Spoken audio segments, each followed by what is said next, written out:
Hey guys, as often happens when I create a longer video like the one I just did, um, I get a lot more insights right after I finish the video. And I'm like, I wish I would have said that. I wish I would have talked about it from that perspective. So I'm just going to make a little part 2 video here because it's such a rich topic and it's been in me so much. And what I'm talking about specifically in this video is this desire to accept people, to work really hard to accept others, to not want to reject them, and this can be, sure, we could talk about a beautiful intention, but I think there's just a lot of codependency going on with that. And sometimes I found in myself that desire can be inauthentic. And I'm not saying it always is, absolutely not. And you guys might disagree with what came through me after the video, but I just feel like it's my duty to share this. Just try it on, see how it feels. And that is, a lot of times we're really trying to accept people from a codependent place, because we fear that if we start rejecting others, then people will start rejecting us. And that's absolutely true. It's especially when you're starting a new earth business or something brand new like that, really putting yourself out there in a more authentic way, you are absolutely going to get rejected every single day. And that just becomes part of your life, right? And sure, some non-dual people, they can put together really pretty arguments about how rejection isn't real, and I get that from the absolute perspective. But from the perspective of the human and the nervous system, rejection is very real. It's like a felt sense, real feeling. And we have such a fear of that especially as empaths, of fear of letting someone down. The deepest fear I had for a long time is I have to make sure these people keep liking me. I don't want to lose their love, so I'd have a subscriber base and I would start in an unconscious way. I didn't even really know it that much. I would start almost manipulating my message sometimes just to make sure it would be okay and it wouldn't trigger anyone. For example, if 2 or 3 years ago, if I were to read that comment I got, and at the end it was I really like it when, what did it say, you're more normal or something, I hope to see more of those. I think an unconscious part of me would have tried to create my videos to cater to that viewpoint. But what that would have done is it would have cheated everyone watching my videos, because it would have been inauthentic and it would have been me manipulating the audience. And I'm sure I've done that many times on very unconscious levels. I think it's in all of us, this people pleaser gene, right? Because if I don't please them, they won't love me, or this part remembers getting hit or hurt very deeply.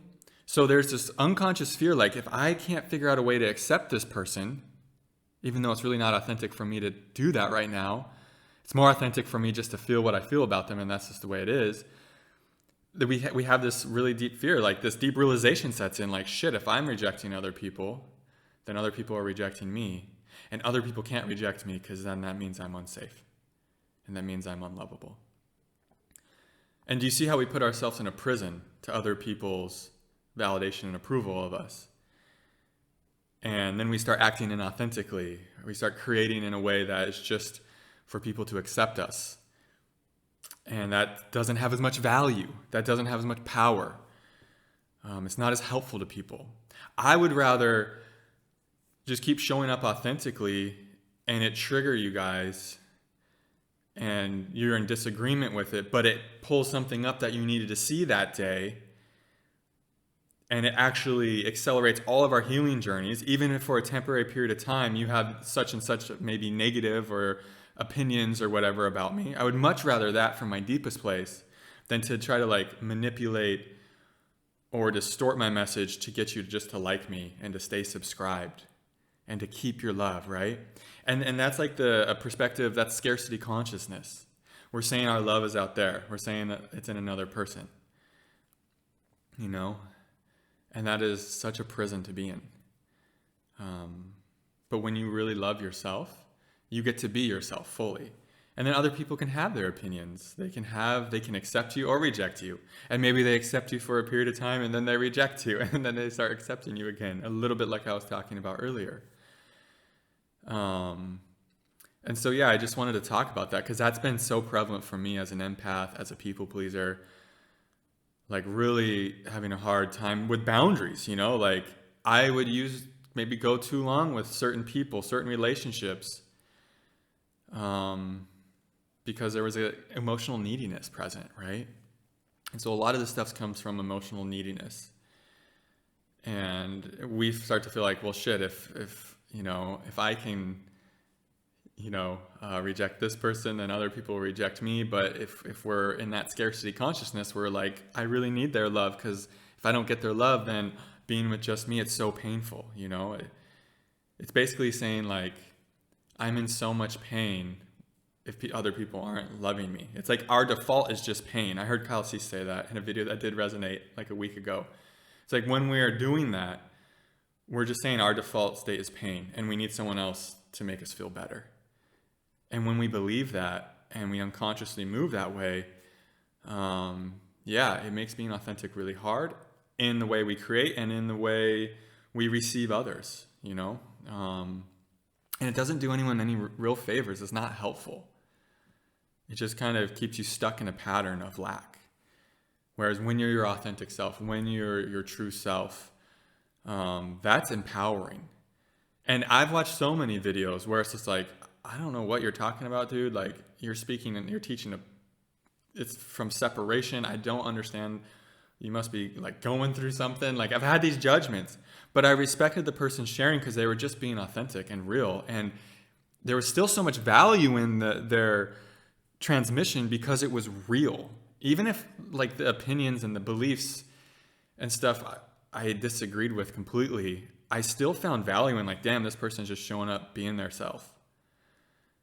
And that's like a deeper thing I admire. Like if I agree with you or not, I've talked about this before. It's like, okay, it seems so irrelevant these days in many ways. But if I can feel you're just being yourself and you're just letting it fly, letting it rip, it's just like, wow, that's what people want to support. Because that's what encourages them to be free. It's like when you see someone who's free, it inspires you to be free. And that's what we all want. We just want to be free. If you can sense someone's being inauthentic and distorting their message to get your approval, to get your subscription, to get your love, that's going to be a huge churn off. Just checking my battery life. I should probably end it soon. And you can feel it on the subconscious levels in the subtle energetic realms, right? And like I said, when you're being inauthentic, you're not helping anyone. Like when we're just trying to go after validation, approval, and likes and subscribers, it's like, it's just you're not bringing as much value through because you're not being your own unique energetic signature. And that's where all your power is you embodying your unique energetic signature. It's like no one else has what you have. So when you're hiding it from people to get them to like you, you're cheating them. You know what I mean? It's like we're all a piece of this grand puzzle of oneness. And we need everyone's energetic signature to shine through and in the most authentic, real way. And that's how we all heal. That's how we change this world, right? We don't go around trying to people please, like each other, play these little manipulation games that are rooted in codependency and lack. It's like that doesn't move us forward. It's like what moves us forward is like, let's just fucking do it. Let's just be real. Let's see where we stand. Let the chips fall where they may. You know what I mean? Fucking so much harder to do than to say, of course, because it's wired in our nervous systems, like hunter-gatherer, tribal stuff. But it really is a path to liberation that feels so good when you can just be yourself in every moment with every single person you meet. And you start to notice more and more the subtle ways when you're not, and you're like, oh, okay, something needs some love there. Instead of going out for the external love, you just turn inwards and you just ask the Divine Mother, in my case, hey, help me love this part. Or you just open, allow the light in there. So it's no need to be hard on yourself when you catch yourself being inauthentic. It's just a pointer to where you need more love in your body, in your consciousness. You know, that's all. We're just learning, right? We're all learning from each other. And when we're authentic, we learn the most from each other. So that was part 2. I hope that was helpful in some way. So much love to you guys. I was just going to promote the Patreon page. It didn't feel so real though. That's interesting. It's like in real time when you do these videos, you can feel what's authentic and what's not. It's like I didn't really even want to do that. I just wanted to share the message.